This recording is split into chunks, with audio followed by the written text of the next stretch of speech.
तस्वीरें दिखाते हैं भोपाल से, जहां मानसरोवर विश्वविद्यालय के दीक्षांत समारोह में मुख्यमंत्री डॉक्टर मोहन यादव शामिल हुए हैं। फिर गौरवान्वित हो रही है अपनी उस आभा कीर्ति के साथ।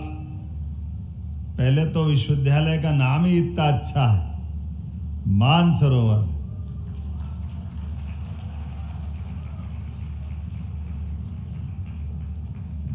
कैलाश धाम, कितना सुंदर कल्पना की है। और मानसरोवर को मानस धाम क्यों कहा जाता है? ऐसा माना जाता है कि परमात्मा की एक अलौकिक लीला वहां अपने आंखों से देखी भी जा सकती है और महसूस भी किया जा सकती है। पूरी पृथ्वी पे एक ही स्थान है, वो उसको मानसरोवर के, जहां ओंकार की ध्वनि स्वतः ही अपने आप गुंजायमान होती।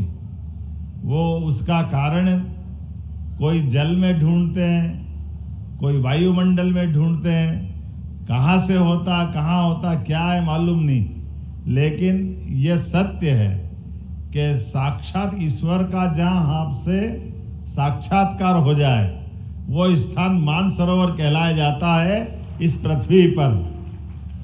और एक बार जोरदार अभिनंदन नरेंद्र मोदी जी के लिए, माननीय प्रधानमंत्री के लिए,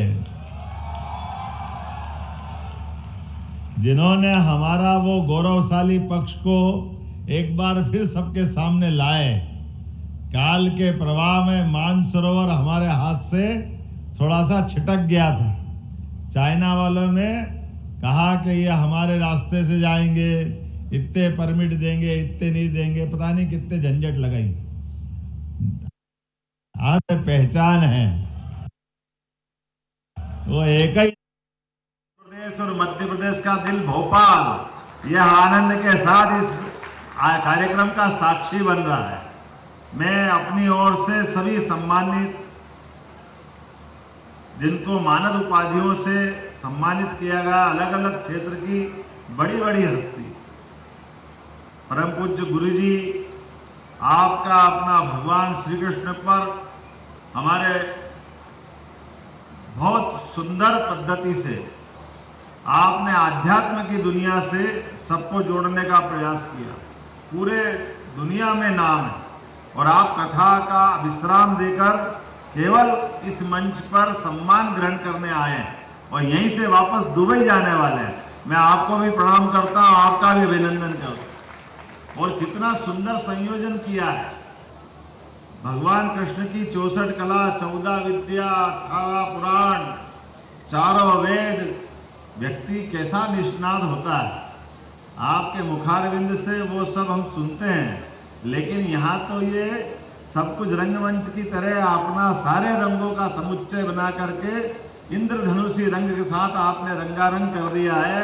यहाँ रघुवीर यादव जी से लगा करके कथाकार, कहानीकार, संगीतकार, अलग अलग क्षेत्र की सभी विभूतियों को ला करके एक मंच के ऊपर, शिक्षा केवल हमारे लिए एक कागज का टुकड़ा नहीं, मार्कशीट का कागज नहीं, शिक्षा वो जो हमारे जीवन को भी तारे और हमारे हाथ में परमात्मा की दया से वो यश प्रदान करे जिससे अमिट छाप पड़ जाए, जो दुनिया में हमारा अंकन करके जाने कि कोई पृथ्वी पे ऐसी आत्मा आई थी। ऐसे एक ने अनेकानेक उदाहरण भरे पड़े और इसी धरती पर ऐसे ऐसे जवाब और ऐसे ऐसे उदाहरण भी मिले कि ज्ञान के बलबूते पर इंद्र की सभा भी शर्मा जाए।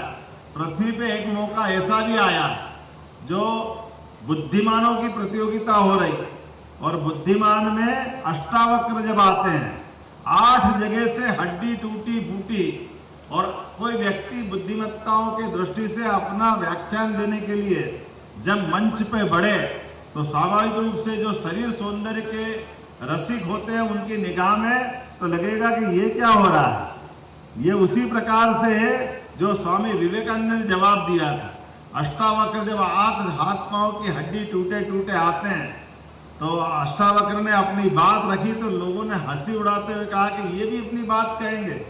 हाँ, उनने कहा आप चमड़े के ज्ञानकार हो और मैं ज्ञान की बात करने आया हूं। ये जवाब से उनने उस समय भी चमत्कार किया था कि यहाँ हमारे देश के अंदर सदैव ज्ञान की पूजा रही है और विज्ञान के जगत में ज्ञान का क्या महत्व है आज के इस दौर से ज्यादा कौन समझ सकता है। यशस्वी प्रधानमंत्री के नेतृत्व में सभी मेधा संपन्न एक से बढ़कर एक लोगों का, हम अजीत डाभोल की केवल बात करें जो 10 साल होगा रिटायरमेंट के बाद, लेकिन प्रतिभा के बलबूते पर अजीत डाभोल जी को भारत का सबके सामने सुरक्षा सलाहकार बनाया।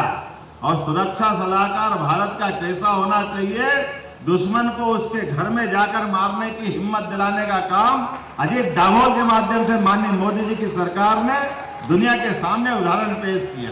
तो प्रतिभाओं का सम्मान, प्रतिभाओं का संयोजन और खास करके मानद उपाधियों के माध्यम से ये मंच गौरवान्वित हुआ। मेरी अपनी ओर से आप सबको पुनः बधाई और विनम्रता के साथ मैं आपसे बीच में ही जाने की अनुमति चाह रहा हूं। मैंने थोड़ा विघ्न किया है।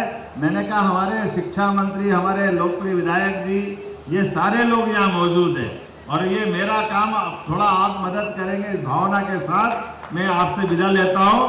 बहुत बहुत धन्यवाद। भारत माता की जय।